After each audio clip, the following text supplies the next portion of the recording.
अर्हन्तो भगवन्त इन्द्रमहितं सिद्धाश्च सिद्धे स्थिता आचार्यान् शासनोन्नतिकरा पूज्या उपाध्यायता श्री सिद्धान्त सुपाठिका मुनिवरा रत्नत्रयराधिका पञ्चैते परमेष्टिनः प्रतिदिनं कुर्वन्तु मङ्गलम्। ओंकारबिन्दु संयुक्तं नित्यं ध्यायन्ति योगिनः कामदं मोक्षदं चैव ओंकाराय नमो नमः। दासान् दासायव सर्वदेवा यदीयपादाब्जतले लुठन्ति मरुस्थले कल्पतरु सजया रुद्रप्रधानजनदत्तसूरि अज्ञानतिमिरान्धानां ज्ञानाञ्जनशलाकया नेत्रमुन्मिलितं येन तस्मै श्री गुरुवे नमः।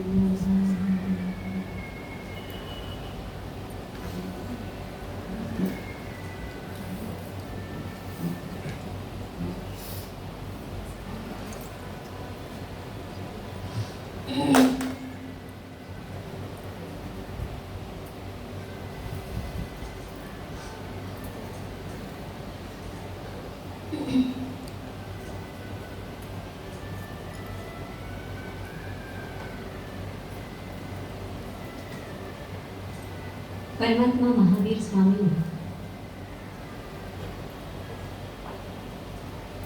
जीवन के अंतिम समय में 16 प्रहर तक देशना दी।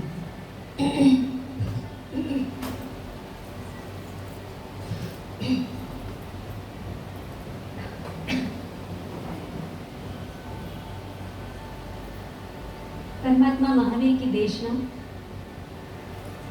अंतिम देशना आज हमारे पास विपाक सूत्र और उत्तराध्ययन सूत्र के रूप में मिलता है। उत्तराध्ययन सूत्र में परमात्मा महावीर ने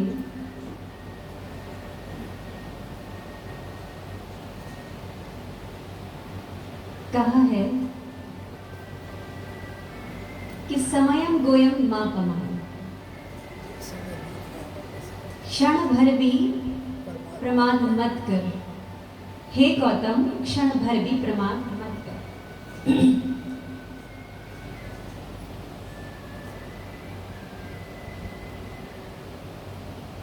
परमात्मा महावीर स्वामी गौतम स्वामी को संबोधित करते हुए कह रहे हैं कि गौतम, क्षण भर भी प्रमाद मत कर।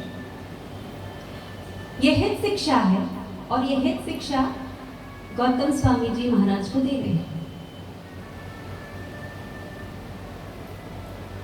आपको क्या लगता है कि परमात्मा महावीर स्वामी जी ने यह हित शिक्षा गौतम स्वामी जी को दी होगी? क्या गौतम स्वामी जी महाराज प्रमादी थे? नहीं, उनके माध्यम से ये बताया। वो परमात्मा महावीर के गणधर थे, पहले गणधर, पहले शिष्य, उनके अंतेवासी। परमात्मा महावीर स्वामी के जीवन को देखें तो उनके प्रमाद काल का उल्लेख मिलता है कि उन्होंने प्रमाद किया था। 12.5 वर्ष छद्मस्त काल, साधना काल।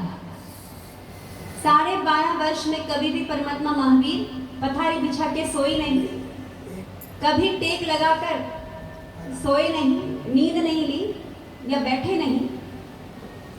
12.5 वर्ष तक उन्होंने साधना काल में एकदम कठिन साधना की। 12.5 वर्ष में शायद बैठने का भी उल्लेख नहीं होगा कि परमात्मा बैठकर साधना की। परमात्मा ने तो सोने की तो दूर की बात, खड़े खड़े साधना की। पर 12.5 वर्ष काल, छद्मस्त काल में मात्र अंतर मुहूर्त वो समय था जिसमें उनको नींद आ गई। तो नींद क्या है? प्रमाद। तो परमात्मा ने 12.5 वर्ष में अंतर मुहूर्त ही प्रमाद किया, नींद ले ली, और उस नींद में उन्होंने 10 स्वप्न देखे। तो परमात्मा महावीर के प्रमाद का उल्लेख मिलता है, लेकिन गौतम गणधर के प्रमाद का कभी उल्लेख हमने सुना नहीं, पढ़ा नहीं कि उन्होंने प्रमाद किया, नींद ली या एक एक समय को बर्बाद किया। गौतम स्वामी को संबोधित करते हुए क्यों उनके नाम लेकर कहा ना कि गोयम, ये गौतम तो क्यों गौतम स्वामी को संबोधित करके कहा? और क्यों गौतम स्वामी ने उस समय क्यों नहीं कहा कि भगवान मैं एक एक समय का उपयोग करता हूँ, फिर आप मुझे क्यों कह रहे हो? क्योंकि ये तो इतिहास बन जाएगा। आज वही इतिहास हो रहा है ना कि जो गौतम स्वामी को संबोधित करते हुए परमात्मा महावीर कहते हैं, तो आज हम यही सुनते हैं कि समयम गोयम मां पमायम। ये गौतम क्यों संबोधित किया? क्यों गौतम को? जबकि तो अप्रमत्त थे। हर चीज की जिज्ञासा लेकिन गौतम स्वामी को ही थी। गौतम को संबोधित करा जरूर है, तो शिक्षा सिर्फ गौतम स्वामी को नहीं दी। सब गौतम के संबोधन से उन्होंने समस्त भव्य प्राणी, इस संसार के समस्त भव्य प्राणी को हित शिक्षा दी बिल्कुल सही है। कि समय अमूल्य है और क्षण भर का भी प्रमाद मत करो, क्षण क्षण के समय का उपयोग करो। ये गौतम के संबोधन से हमको संबोधित करते हुए कहे। लेकिन क्या होता है कि जब हम सुनते हैं ना, सुनकर रख देते हैं, क्योंकि गौतम को कहा है ना, हमको थोड़ा कहा हाँ, तो बुद्धिमान कि समयम गोयम मां पमायम। गौतम समय क्षण भर का भी प्रमाद मत कर। तो इसलिए हमारे भीतर वो कुछ होता ही नहीं है। लेकिन कभी ध्यान नहीं किया उस वक्त कि गौतम को प्रमाद, यही है। गौतम ने प्रमाद किया ही नहीं, तो गौतम को संबोधित क्यों किया परमात्मा ने? क्योंकि गौतम के संबोधन से ही वो हमें हित शिक्षा दे रहे हैं, संसार के समस्त भव्य प्राणियों को शिक्षा दे रहे हैं। होता है ना, घर में कभी किसी को कुछ बोलना होता है ना, डायरेक्ट नहीं, तो डायरेक्ट नहीं बोल सकते, इनडायरेक्ट है। तो इनडायरेक्टली क्या होता है, या तो अपने बच्चों पर जोर जमा कर बोलते हैं या अपने पति पर जोर जमा कर बोलते हैं, ताकि सामने वाला समझ जाए कि किसको कहा जा रहा है। अगलो नंबर मारो अगलो नंबर मारो को नहीं, हाँ, वरना नंबर आवे भी को नहीं शायद, क्योंकि बोलने की हिम्मत नहीं है। सावधान हो जाओ। बोलेंगे तो झगड़ा हो जाएगा। लेकिन उस तक बात पहुंचानी है कि ये बात आपकी बुरी लगी या ये बात ऐसा है, तो कैसे कहते थे? इनडायरेक्टली पति, बच्चे या किसी को कह करके उसके माध्यम से सामने वाले को क्या देते थे। सामने वाला अगर समझदार होगा ना, तब तो समझ जाएगा। बिल्कुल, आज भी वैसा। तो महावीर स्वामी ने गौतम को संबोधित करते हुए कहा, तो गौतम को जरूरत नहीं थी संबोधन करके उनको हित शिक्षा देने की, लेकिन गौतम स्वामी को संबोधित करके भव्य प्राणियों को, संसार के भव्य प्राणी को, देखिए अगर समझदार होंगे तो समझ जाएंगे। अब इतने सारे प्राणियों का किस किस का नाम ले, और पर्याय बदलती है, नाम भी बदलता है, तो किस किस का नाम ले, और क्योंकि नाम पर्याय बदली, नाम बदल गया, तो फिर नाम क्या होगा? तो उन्होंने गौतम शब्द ही संबोधन करके कहा कि गौतम में अब जीव समझदार है, तो समस्त भव्य प्राणी समझ जाएंगे कि परमात्मा महावीर ने हमारे लिए लिखा है वहां पर। कितने भाग्यशाली हैं कि परमात्मा ने गौतम के संबोधन से ही सही, लेकिन हमको हित शिक्षा दी है, और उसका उल्लेख आगम में है, उत्तराध्ययन सूत्र में है। हर व्यक्ति ये सोचे ना कि वो गौतम नहीं, वो मेरा नाम है, वो मुझे संबोधन करके कहा गया है, तब तो बात ही समझ आ जाए। तो परमात्मा ने कहा है कि समय भर का भी प्रमाद मत करो, क्षण क्षण का उपयोग करो। क्यों? क्योंकि समय का सदुपयोग और समय का महत्व वो हमारे जीवन की सफलता की सबसे पहली सीढ़ी है। संसार में बहुत सारी वस्तुएं हैं, और उन बहुत सारी वस्तुएं में से कोई भी वस्तु ऐसी है कि जो दोबारा हमें मिल सकती है, लेकिन पूरे दुनिया में, पूरे संसार में जितनी भी वस्तुएं, उन वस्तुओं में सिर्फ एक ऐसी वस्तु है जो हमें जाने के बाद वापस नहीं मिलती, वो है समय। जो एक बार व्यतीत हो गई, बीत गई, तो दोबारा हमें नहीं मिलेगी। दुनिया में जितने भी धन है ना, वो लाखों खर्च कर दो, तब भी वो समय जो बीत गया, व्यतीत हो गया, वो वापस नहीं मिल सकता। इसलिए परमात्मा बार बार संबोधन करते हुए कहते हैं कि समयम गोयम मां पमायम, क्षण भर भी प्रमाद मत करो, समय की कीमत को समझो। इस दुनिया में हम चारों ओर दृष्टि डालें ना, तो हम मनुष्य तो हैं, अब सब बैठे हैं यहाँ पर, हम जिधर भी दृष्टि डालेंगे हमको मनुष्य भी दिखेंगे, तिर्यंश भी दिखेंगे, सब दिखेंगे। हम अब मनुष्य की बात करते हैं, हम मनुष्य हैं जाति से, शरीर मिला, औदारिक शरीर मिला, इंद्रियां मिली, सब कुछ पंचेंद्रियां हैं, और संगीत संगीत भी है। तो हम सबको सब चीज मिली, लेकिन फिर भी भिन्नता क्यों है? क्यों भिन्नता है?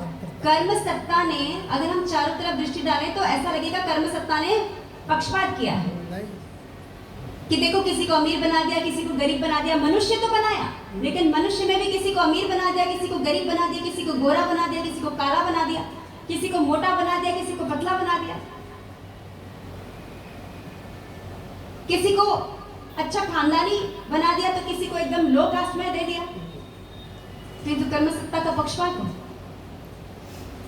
अगर बारीकी से देखें तो कर्म सत्ता का पक्षपात नहीं हो, कर्म सत्ता का न्याय है। कर्म सत्ता ने मनुष्य जीवन में क्या किया है? सबको, यानी कि इस लोक के सारे जीव को अगर देखें, इस जीवों में क्या किया है? गति, जाति, शरीर, इंद्रियां, नाम, कर्म आदि जितनी भी जो भी चीजें हैं, वो सारी चीजों में असमानता जरूर रखी है।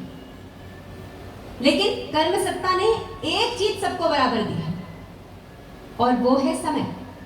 सबको देख लीजिए, भले शरीर कैसा भी मिला हो, अलग अलग शरीर मिला है, रंग रूप सब कुछ अलग अलग मिला है ना, सब कुछ अलग है, लेकिन फिर भी आप देखिए कि समय सबको बराबर 24 घंटे मिला है, सबको 24 घंटे, न कम न ज्यादा। उस 24 घंटे का हम उपयोग कैसे करते हैं, कर्म सत्ता को तब फर्क पड़ता है, ऐसे फर्क नहीं पड़ता। कर्म सत्ता पक्षपात नहीं करती, न्याय करती है हमारे समय के उपयोग के आधार पर, कि हमको जो 24 घंटे उन्होंने दिया, जो बराबर दिया है सबको, और उस 24 घंटे का हम उपयोग कैसे करते हैं, उसके आधार पर हमारी सत्ता तैयार होती है, हमारे कर्म तैयार होते हैं, यानी कि हमारी सत्ता तैयार कर देती है। इसलिए हम ये नहीं कह सकते कि कर्म सत्ता ने पक्षपात किया। कर्म सत्ता ने तो हमारे ही कर्मों के आधार पर न्याय किया है। इसलिए परमात्मा महावीर कहते हैं कि जो समय सबको बराबर मिला है, उस समय का उपयोग करो, क्षण भर भी प्रमाद मत करो। बार बार कह रहे हैं।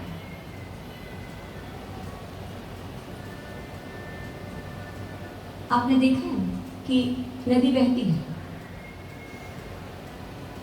नदी बहती है, बहती जाती है, तो जो पानी बह रहा है, वो पानी जो आगे चला गया, बह के आगे चला गया, क्या वो पानी वापस आ सकता है?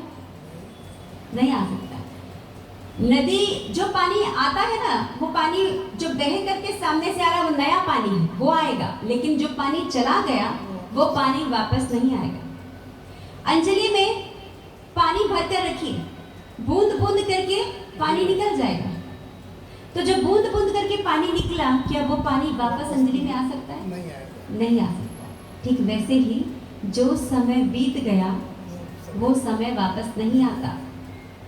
तो इसलिए परमात्मा महावीर कहते हैं कि समय का उपयोग करो, समय का सदुपयोग करो, क्योंकि जो क्षण बीत जाएगा वो क्षण वापस नहीं आएगा। इसलिए क्षण भर का भी प्रमाद मत करो।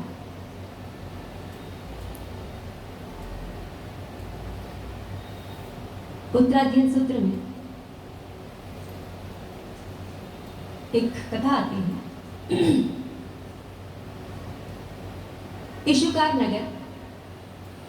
इशुकार नगर में एक ब्राह्मण रहता था, जिसका नाम था भृगु पुरोहित।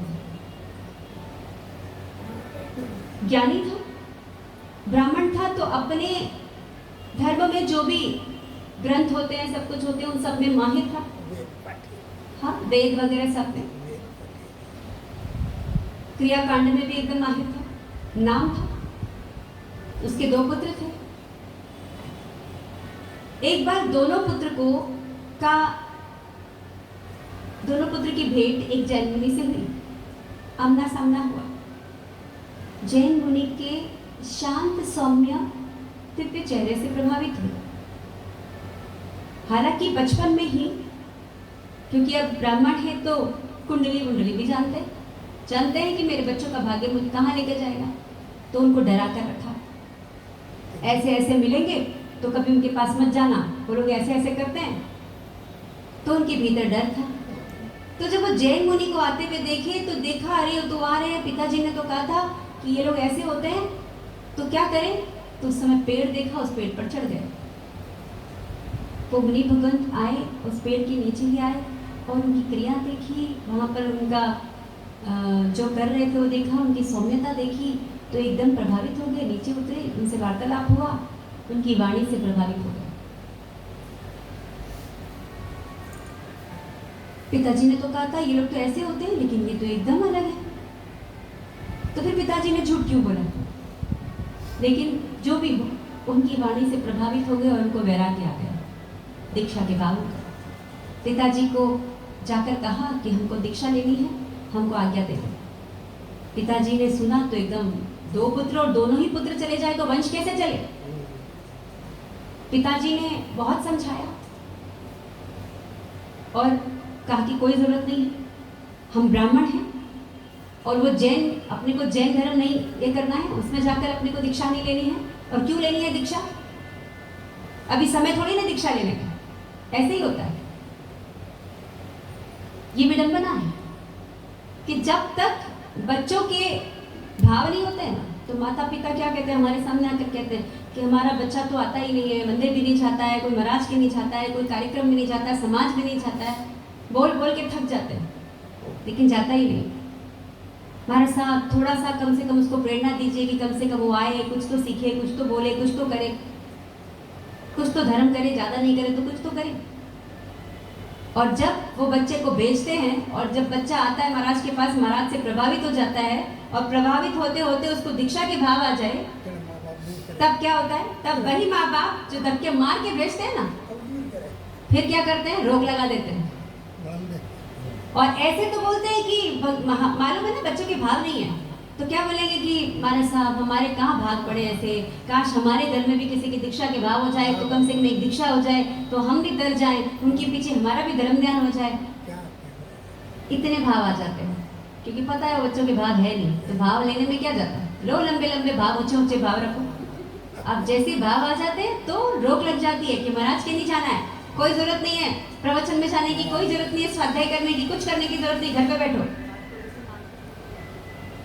फिर रोक लगा देते हैं। बच्चे की मान लो कोई बुरी आदत है, चोरी करने की, झूठ बोलने की या नशा करने की, किसको या गलत संगत के कारण एकदम जीवन का जो ट्रैक है पूरा गलत हो गया हो, तो उसको लेकर कभी आते हैं और मान लो हम बुलाते हैं और संयोग ऐसा होता है कि हुआ भी है, संयोग ऐसा होता है कि वो लड़के हो या लड़की बड़ी सिटियों में रहते हैं, तो आजकल अगर संगति ठीक नहीं होती है, वो डिस्को विस्को ये सब जा करके बिगड़ जाते हैं। और मान लीजिए ऐसा हो जाए कि उसको लेकर आए, वाणी से प्रभावित हो जाए, फिर रोज आने लगे, चेंजेस आए, ऐसा भी होता है, उसमें चेंजेस आ जाता है, बदल जाते हैं और बदलते बदलते बदलते ऐसे हो जाते हैं कि उनको दीक्षा का भाव आ जाता है। तब माता पिता रोक लगा देते हैं, कोई सामायिक करनी नहीं है, कोई प्रतिक्रमण करना नहीं, कुछ नहीं करना है, होटल जाओ, ये जाओ, हाथ में पैसे देते हैं, जाओ दोस्तों के साथ जाओ, घूमो, फिर से वो बुरी आदत में चले जाए, वो स्वीकार है। लेकिन बुरी आदत छूट जाए और अच्छे रास्ते पर निकल पड़े, ताकि जिससे शासन का भी नाम हो, घर का भी नाम हो, परिवार का नाम हो, माता पिता का नाम हो, कुल का नाम हो, वो बर्दाश्त नहीं। और स्वयं का कल्याण तो कर ही लेता है, लेकिन फिर बर्दाश्त नहीं। वो चले जाए बच्चा भले दुर्गति में, पर हमारे पास तो रहेगा ना। क्या कर लोगे ऐसे बच्चे का कि जो नशेड़ी हो, जो गलत संगत में हो, जो आपके पैसे को जुए में, शराब में व्यय करता हो, ऐसे बच्चे अगर आपके घर में भी रह लेंगे, आपके साथ रह लेंगे, तो आप क्या सोचते हैं? आपको बहुत पूछेंगे? कुछ नहीं पूछेंगे, उनके ये दोस्त यार ही पहले होंगे। तो यहाँ वो भृगु पुरोहित ने भी अपने बच्चों पर रोक लगा दी, कोई जरूरत नहीं है, अभी समय नहीं है, अभी तुम लोग अध्ययन करो, वेद पुराण पढ़ो, उसमें पारंगत बनो, क्रियाकांड में पारंगत बनो, फिर जब युवा हो जाओ तब विवाह करना, विवाह हो जाए, विवाह के बाद संतान हो, संतान जब बड़ी हो जाए उसके बाद दीक्षा का सोचो। दोनों बच्चे छोटे ही थे, दोनों बच्चे ने जब पिताजी की बात सुनी तो पिताजी से कहा, ठीक है पिताजी, आप कहते हो ना तो हम सब कर लेंगे, आप कहते हो विवाह कर लो, विवाह कर लेंगे, आप कहते हो संतान ठीक है, संतान बड़े होने तक इंतजार भी कर लेंगे, हम सब कर लेंगे, संतान भी आप चाहते हो संतान हो जाए, संतान तक हम कर, लेकिन क्या समय रुक सकता है? काल चक्र रुक सकता आप उसे रोक सकते हैं? नहीं रोक सकते ना। तो जो भावों का प्रभाव भी हमारा चल रहा है, क्या वो भावों का प्रभाव उस समय में भी चलेगा? आप बता सकते हैं? क्या अगर नहीं चला तो ये समय जो चल रहा है, इस समय को रोक सकते हैं? पिताजी ने कहा नहीं, समय कैसे रुकेगा, कालचक्र कैसे रुकेगा, समय को भी रुकता है क्या? समय तो बदलता है, हर क्षण नया होता है, क्योंकि बीता हुआ समय वापस नहीं आ सकता। तो पिताजी जब बीता हुआ समय वापस नहीं आ सकता तो आप कैसे कह सकते हो? आप कहते हो समय आने पर करना, समय कब आएगा? आप कहते हो कल, क्योंकि आपने तो कह दिया ना विवाह करके संतान करके उसके बाद संतान बड़ी हो जाए तब लेना, मतलब आपने कल पे डाल दिया। तो पिताजी क्या आप तो इतने बड़े पंडित हो, इतने जानकार हो, और आप ऐसी बात कर रहे हो? क्या आप जानते हो कि कल आता है क्या? कल किसी का आता है? आपने हमारी सारी चीजों को कल पे डाल दिया कि कल करना। तो क्या कल आता है? क्या हमारा भी वो समय आएगा? क्या हमारा विवाह होगा? विवाह होने के बाद संतान हो गई तो क्या संतान बड़े होने तक हम रहेंगे? क्या वो कल आएगा? किसने देखा है? क्योंकि मैंने तो यही सुना है ज्ञानियों के मुख से कि कल कभी नहीं आता, कल करते करते काल आ जाता है, पर कल कभी नहीं आता। आप इतने बड़े पंडित हो, आप तो कह रहे हो। पिताजी क्या बोले? सोच रहे हैं, क्योंकि बात तो सही है, कल कभी नहीं आता। कल जो समय बीत जाता है, जो कल बन गया, वो भी समय वापस नहीं आता। और जो हम भविष्य के सपने देखते हैं कि समय कल आएगा, वो भी कल आएगा कि नहीं आएगा ये पता थोड़ी नहीं। इसलिए परमात्मा महावीर कहते हैं क्षण भर का भी प्रमाद मत करो। जो क्षण सामने आया वर्तमान है, उस समय का उपयोग करो, क्योंकि भविष्य के क्षण का भी पता नहीं, और जो समय अतीत बन चुका है उसका भी वापस आना दुर्लभ है, दुर्लभ नामुमकिन है, आ ही नहीं सकता। तो जो वर्तमान में समय आ गया बस उसी का उपयोग करो। फिर पिताजी क्या बोले? पिताजी सोच रहे हैं और बेटा कह रहा है कि पिताजी इसलिए हमने सोचा है कि अजेव धम्मम परिवज्जामि, यानी हम अभी श्रद्धा से अभी ही हम धर्म में प्रवर्जित होंगे, हम धर्म को स्वीकार करेंगे और प्रवर्जित होकर हम अपना आत्मा कल्याण करेंगे, क्योंकि हमने समय को जान लिया है। जो वर्तमान का समय है बस वही समय का उपयोग हो सकता है, और जो इसका उपयोग कर लेता है तो वही पंडित कहलाता है। क्योंकि आचारण सूत्र में कहा गया है, आचारण सूत्र में कहा गया है क्या? खणम जाना ही पंडित है। प्रश्न किया कि पंडित कौन? तो उत्तर दिया खणम जाना ही पंडित है। जो क्षण को जान लेता है यानी समय को जान लेता है वही पंडित है, और समय को जानकर उस और प्रवृत्ति करता है वही पंडित कहलाता है। पिताजी आप कहते हो कल, लेकिन कल कभी नहीं आता। कल तो उसका आता है जिसका मृत्यु के साथ मैत्री हो, मृत्यु के साथ दोस्ती हो ना, तो कल उसकी आ सकता है, लेकिन ऐसा किसी का होता नहीं, किसी के भी मृत्यु के साथ दोस्ती होती नहीं, इसलिए कल कभी किसी का आता नहीं पिताजी। इसलिए हमें क्षमा करें और हमें आज्ञा दें।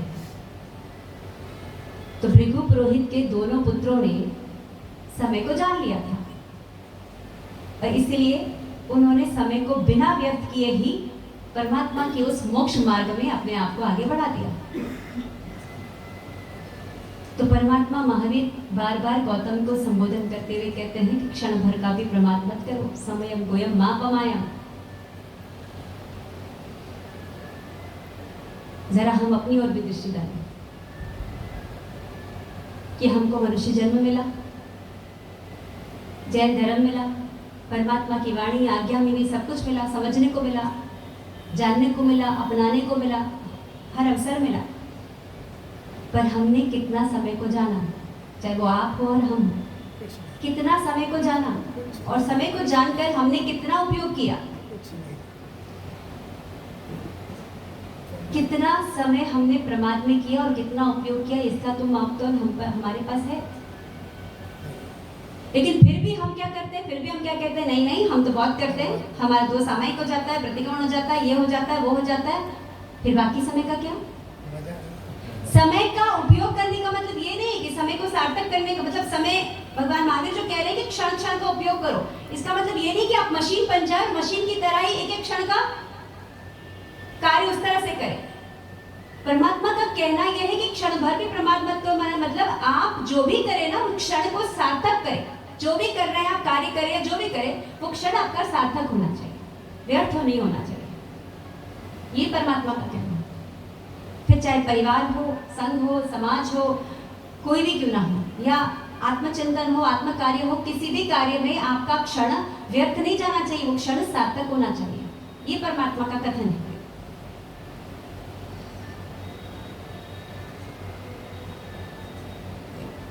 परमात्मा के शब्दों को वही व्यक्ति समझता है जो उसको चिंतन मनन करता है कि क्यों, किस लिए कहा।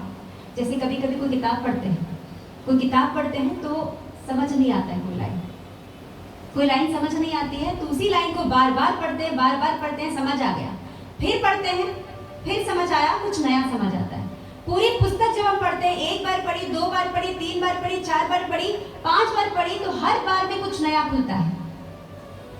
तो परमात्मा महावीर ने जो कहा है कि समय का उपयोग करो, तो समय का जब इस पर चिंतन मनन करते हैं तो हर बार में कुछ नया खुलता है, एक नया तथ्य सामने आएगा कि परमात्मा क्यों कह रहे हैं, किस लिए कह रहे हैं, किसको कह रहे हैं, क्या कहना चाहते थे। हम तो सिर्फ एक समझते हैं कि क्षण का भी प्रमाद मत करो, उसका उपयोग करो, लेकिन उपयोग कैसे करना और उपयोग क्यों करना, उपयोग करने से होगा क्या, उस चिंतन की गहराई में जाते हैं, मनन करेंगे, तब अपने आप उसका उत्तर स्वतः मिलना शुरू हो जाता है। तो परमात्मा का कथन है, क्षण भर भी प्रमाद मत करो, जो क्षण तुम्हें मिला है वो क्षण तुम्हें दोबारा मिलेगा कि नहीं मिलेगा, उसका उपयोग करो। कदाचित ऐसा हो कि मनुष्य जन्म जो हमको मिला है, अनंत पुण्य राशि इकट्ठी होने पर यह मनुष्य जन्म हमको मिलता है। ये मनुष्य जन्म कदाचित हमको दोबारा भी मिल सकता है। एक बार अगर हमने इसको गंवा दिया ना, तो हमको दोबारा भी मनुष्य जन्म मिल सकता है, लेकिन जो समय हमने गंवा दिया ना, वो समय हमको दोबारा नहीं मिलेगा। जो मिलेगा वो नया मिलेगा, लेकिन जो हमने गंवा दिया वो हमको नहीं मिलेगा। फिर पछताते हुए रह जाएंगे कि अरे वो समय मिला था, हमने उसका उपयोग नहीं किया, काश हमको समय वापस मिल जाए। जैसे हम सोचते हैं कि महाराज साहब आज हमारे बीच नहीं है, लेकिन लगता है कि जो समय हमने महाराज साहब के साथ बिताया था, काश वो समय हमें वापस मिल जाए, तो हम ये कर लेंगे, वो कर लेंगे, ऐसा करेंगे, वैसा करेंगे, लेकिन हाथ मलने के सिवाय कुछ नहीं, क्योंकि समय जाने के बाद वापस मिलता ही नहीं। फिर तीर्थंकरी क्यों ना हो, किसी को नहीं मिलता।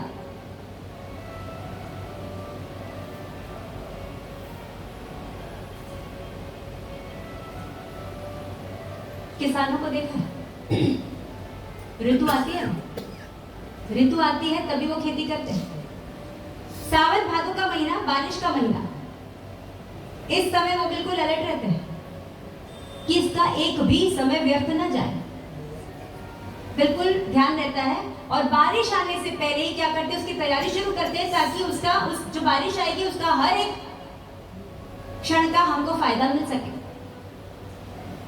और क्या करते हैं, खेत को जुताई करके बिल्कुल उपजाऊ बना के बीज वगैरह वपन करके रखते हैं, ताकि बारिश हो तो उसके बाद फसल में अच्छा मुनाफा मिले। लेकिन वही किसान, सावन भादों के महीने में भरपूर बारिश होती है जिसमें लाभ अच्छा मिल सकता है, लेकिन वही किसान अगर उन 2 महीनों में, या जो ऋतु होती है फसल की या खेती की, उन ऋतु में अगर घूमने चले जाए, 2 महीना घूमने में, फिरने में, ऐश मौज मस्ती में निकाल दे, और जब बारिश का महीना ये ऋतु चले जाए, उसके बाद क्या होगा, उसके बाद वो खेत की जुताई करे, कुछ भी करे, वपन करे, बीज बोए, कुछ भी करे, तो क्या होगा, फायदे की जगह नुकसान होगा। क्योंकि जो काम जिस समय करना है ना, जब करना है उसी समय करना होता है। अगर उस समय नहीं किया, उस समय का उपयोग नहीं किया, बाद में किया, तो लाभ की जगह नुकसान ही होता है।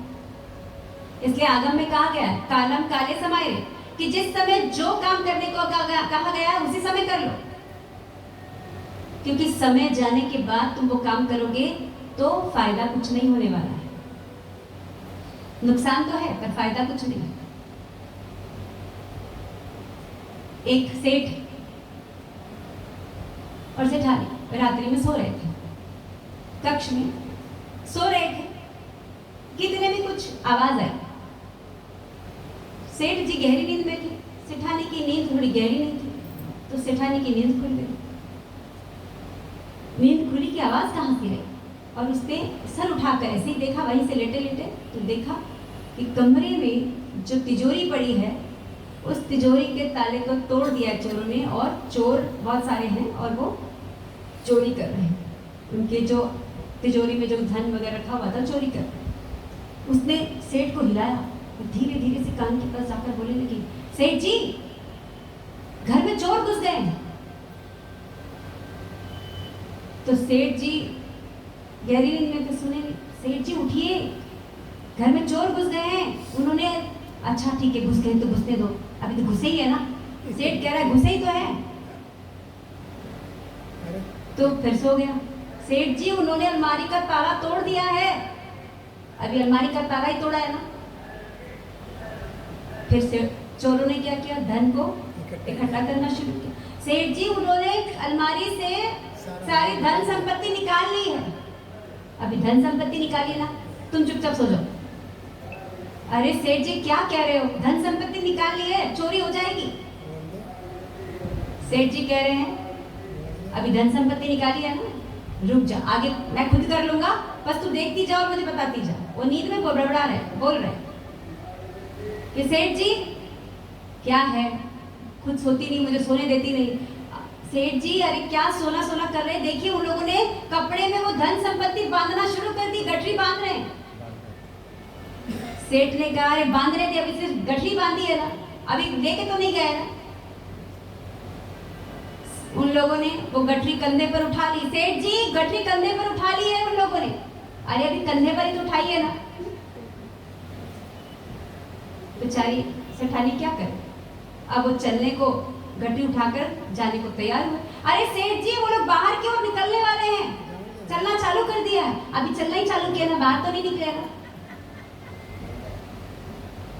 बाहर भी निकल गए, गठरी लेकर बाहर निकल गए। अरे सेठ जी जल्दी उठिए, चोर गठरी लेकर बाहर निकल गए।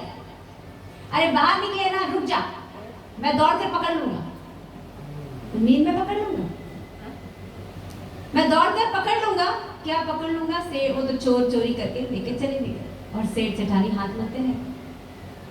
तो जो काम जिस समय करना था, चोर जब चोरी करने आए उसी समय उनको पकड़ना था, या हल्ला चिल्ला करना था कि वो आ जाए, ना कि चोर पूरा चोरी करके ले जाए, उसके बाद आप क्या कर लोगे भाई। जब जिस समय जो कार्य करना था उस समय तो किया नहीं, अब जब चोर चोरी करके ले गए उसके बाद आप क्या कर लोगे, क्या वो धन वापस आएगा, क्या वो समय वापस आएगा। तो ज्ञानी कहते हैं कि कालन काले समाये, तो समय पर कार्य करो। जब समय का जो कार्य करने का समय आ गया है वो समय एकदम तत्क्षण तैयार रहो, उस कार्य को उसी समय में पूर्ण करो, तब तो आपको सफलता मिलेगी। वरना ऐसे सेठ और सेठानी की तरह हाथ मलते ही रह जाएंगे।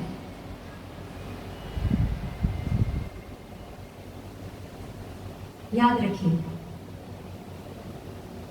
बूंद बूंद करके नदियां बनती हैं और क्षण क्षण करके सदियां बनती हैं।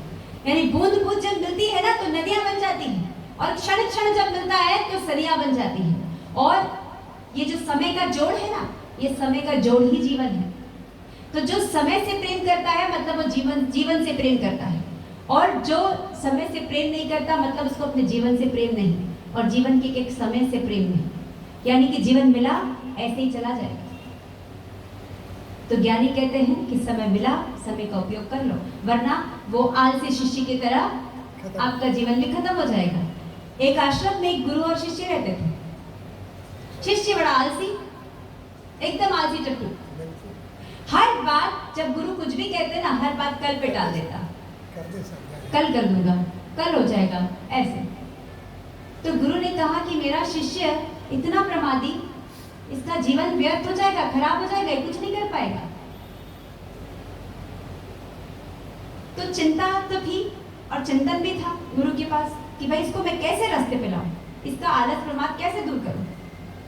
समय की वैल्यू बिल्कुल नहीं समझता है, और जो समय की वैल्यू नहीं समझता है ना, समय उसको वैल्यू नहीं देता।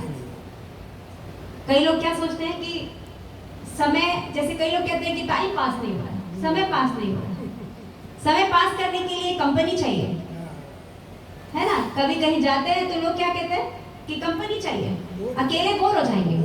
टाइम पास करने के लिए कुछ कोई तो चाहिए, नॉवेल चाहिए, या फिर कोई गेम लेके जाएंगे, ताश वाश लेके जाएंगे, है ना। ये सब होता है। कहीं भी जाइए आप, कोई तीर्थों पे जाइए, कहीं पे भी जाइए, बहुत देखा हमने, बड़े बड़े लोग भी टाइम पास करने के लिए तीर्थों पे जाते हैं, बड़े बड़े लोग कहीं भी जाए तो टाइम पास नहीं होता।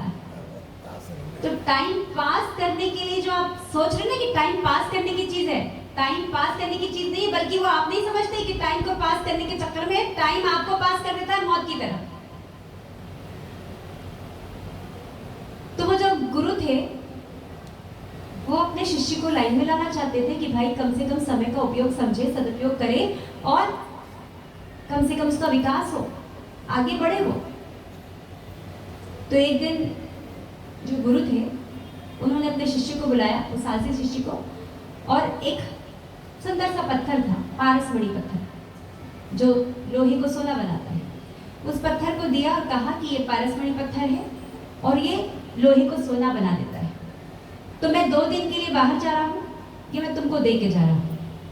2 दिन में मैं वापस आ जाऊंगा, तो 2 दिन में इसका जितना उपयोग कर सकता है कर लेना, क्योंकि लोहे को सोना बनाता है। जितना मन लोहा लाकर सोना बनाना है बना लेना, पर 2 दिन बाद जब मैं वापस आऊंगा एक क्षण भी बर्बाद नहीं करूंगा, तुरंत तेरे हाथ से ले लूंगा। खुश हो गया, अरे गुरुजी ने मुझे दे दिया, 2 दिन में तुम्हें इतना सोना बना दूंगा, इतना सोना बना दूंगा कि 7 पीढ़ी तक नहीं घुटे ऐसा सोना बन जाएगा। जी गुरुजी। गुरुजी रवाना हो गए। गुरुजी गांव से बाहर नहीं गए थे, गांव में ही थे पर कहीं अन्यत्र थे, ताकि उसकी परीक्षा मतलब उसको सही मार्ग पर ला सके, इसके लिए उन्होंने ये सब बनाया। गुरुजी तो गए। अब शिष्य देख रहा है, हाथ में पत्थर लेके सोच रहा है, चिंतन चल रहा है, ख्याली पुलाव चल रहा है कि मैं इतना मैंने बना दिया, कर दिया, ऐसे करते करते आधा दिन बीत गया। फिर अरे मैं तो सोना लोहा लाया ही नहीं, कोई बात नहीं, अभी मेरे पास पूरा 1.5 दिन है, अभी तो मैं मस्त से सोता हूँ, आराम करता हूँ, फिर कल जाऊंगा और कल खूब सारा लोहा खरीद कर लाऊंगा बाजार से और सोना बना दूंगा। आराम से सो गया, पूरा दिन नींद में और उसमें समय बर्बाद कर दिया। दूसरे दिन सुबह उठा, आज पूरा दिन है, बाजार जाऊंगा और आराम से लाऊंगा, पूरा दिन है, मस्त से खाता हूँ, पीता हूँ, चैन से सोता हूँ। थोड़ा सा गुरुजी होते तो टोक टोक करते रहते, अभी तो कोई है नहीं, आराम से रहूंगा। और खाया पिया, खूब अच्छा बनाया और पेट भर के खाया। पेट भरना मतलब जितना भरना चाहिए उससे ज्यादा खा लिया। अब जब ज्यादा खा लोगे तो क्या होगा? मान लीजिए कि स्वामी वात्सल्य है और स्वामी वात्सल्य में आप 4 पूड़ी आपकी ज्यादा, हाँ वो क्या बोलते हैं आप लोग उसको, क्या कचौड़ी बोलते हैं, वो क्लब कचौड़ी, वो क्लब कचौड़ी 4 पूड़ी की ताकत है आपकी पेट में, मगर आपने 8 पूड़ी 10 पूड़ी 20 पूड़ी ठूस के खा ली, क्या होगा उसके बाद? उसके बाद तो हिम्मत नहीं होगी कि इधर से इधर हिल सकूं, बस यही गद्दा मिल जाए, सो जाए, थोड़ा ऐसा लगे। और उसने भी ठूस के भूख से ज्यादा खा लिया और क्या हुआ, इतना प्रमाद बढ़ गया कि अब यहाँ से वहाँ हिल नहीं सकता, घसर के गया और बिस्तर पे जाकर सो गया। इतनी गहरी नींद आई कि जब आँख खुली तो सूरज ढल चुका था। अब जब सूरज ढल गया तो मार्केट तो बंद, अब लोहा मिलेगा नहीं। अरे तो सूरज ढल गया और गुरुजी तो कल ही आ जाएंगे, पर गुरुजी तो कल देर से आएंगे ना, तो मैं सुबह तड़के उठ करके चला जाऊंगा, लोहा ले आऊंगा और सोना बना दूंगा। फिर जो सोया वो सोता ही रह गया। सूरज एकदम सर पे चढ़ गया, गुरुजी आ रहे हैं, उसको थपेड़ के उठा रहे हैं, चलो उठ। एकदम से उठा, देखा गुरुजी सामने। अरे गुरुजी आप कब आ गए? अभी आया, ला मेरा पारसमणि पत्थर दे। पारसमणि पत्थर? गुरुजी मैंने तो सोना बनाया ही नहीं। तो क्यों नहीं बनाया भाई? 2 दिन दिया था तेरे को, क्या किया 2 दिन में? गुरुजी 2 दिन में तो बस मेरा थोड़ा ऐसे मन हो गया, थोड़ा सा आराम कर रहा था, थोड़ा ऐसे कर रहा था, बनाने की रोज सोचता, 2 दिन में सोचा, बार सोचा, लेकिन हो ही नहीं पाया। गुरुजी तुझे ये जो आलस और प्रमाद जो है ना, तेरी सुस्ती, ये तेरी सुस्ती नहीं, तुझे ये जो तेरे को मिला था या अवसर मिला था सोना प्राप्त करने का, तूने खो दिया। अब कुछ नहीं हो सकता। खूब रोया, खूब गिड़गिड़ाया कि गुरुजी माफ कर दीजिए, गुरुजी मुझे 1 घंटा दे दो, 1 घंटे में मैं बहुत सारा सोना बना लूंगा। 1 घंटा छोड़, 1 क्षण भी नहीं दूंगा तुझे। तू समझ, तेरे को समझाने के लिए किया था ये, कि अगर तू इसको उपयोग कर लेता तो तू माला माल हो जाता, पर तू उपयोग नहीं कर पाया, इसलिए तू खाली का खाली रह गया। अब तू 1 घंटा मांग रहा है, मैं 1 क्षण भी नहीं देख सकता, तो वैसे ही समय भी तुझे 1 क्षण भी नहीं देगा, इसलिए तू जो क्षण मिला है उस क्षण का उपयोग कर। जाहिर सी बात है, जिसने समय का उपयोग किया ना वो महावीर बन गया। क्योंकि एक व्यक्ति से महावीर बन गया। कैसे? आम आदमी से तीर्थंकर बन गया, पूजनीय बन गया, सर्वज्ञ बन गया। कैसे बन गया? क्योंकि क्षण क्षण का उपयोग किया, समय का उपयोग किया, इसलिए वो महावीर बन गया। और जिसने महावीर नहीं बना, जिसने समय का उपयोग नहीं किया ना, उसको वैसा का वैसा ही रह गया। और जिसने समय का उपयोग किया, इतिहास ने उसको अमर कर दिया। महावीर स्वामी, 24 तीर्थंकर परमात्मा, गणधर, 63 छला का पुरुष देख लो। आपको इतिहास में दो तरह के व्यक्ति मिलेंगे, एक वो जिसने समय का उपयोग किया, एक वो जिसने समय का उपयोग नहीं किया। तो जिसने समय का उपयोग किया उसको इतिहास ने, आगम ने अमर कर दिया, और जिसने समय का उपयोग नहीं किया उसको इतिहास धिक्कारता है।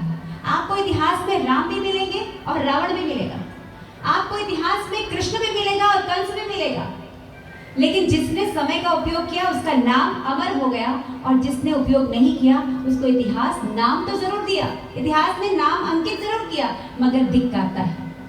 आपको आगम में ऐसे सारे मिलेंगे। तो जिसने क्षण क्षण का उपयोग किया, इतिहास उसको हमेशा के लिए अमर कर देगा, वरना तो आप जैसे हो वैसे ही रह जाएंगे, धिक्कार के सिवा कुछ नहीं मिलने वाला। इसलिए परमात्मा महावीर का ये शब्द कि समयम गोयम मापमायम, क्षण भर का भी प्रमाद मत कर गौतम, ये संबोधन जो है, ये संबोधन परमात्मा महावीर ने हमारे लिए दिया है। हमको गौतम को संबोधित करते हुए हमको शिक्षा दी है, उसे शिक्षा को समझे, और जितना गया जो गया जाने दे, लेकिन जो है, जो बचा है उसे बचा ले, उसके एक क्षण को बचा ले, उसके उस समय की वैल्यू समझकर उस समय का उपयोग करें, सदुपयोग करें, ताकि हम भी कम से कम व्यक्ति से महावीर तो हम भी बन सकें, हम भी तो कम से कम पूजनीय तो बन सके, हमारी आत्मा भी पूजनीय बन सके। इस हेतु हमारा कार्य, हमारा जो भी चिंतन मनन इस ओर हमारा जाए, और हम इस ओर प्रवृत्ति करें, मोक्ष मार्ग में अग्रसर करें। इसी के साथ ओम शांति शांति शांति।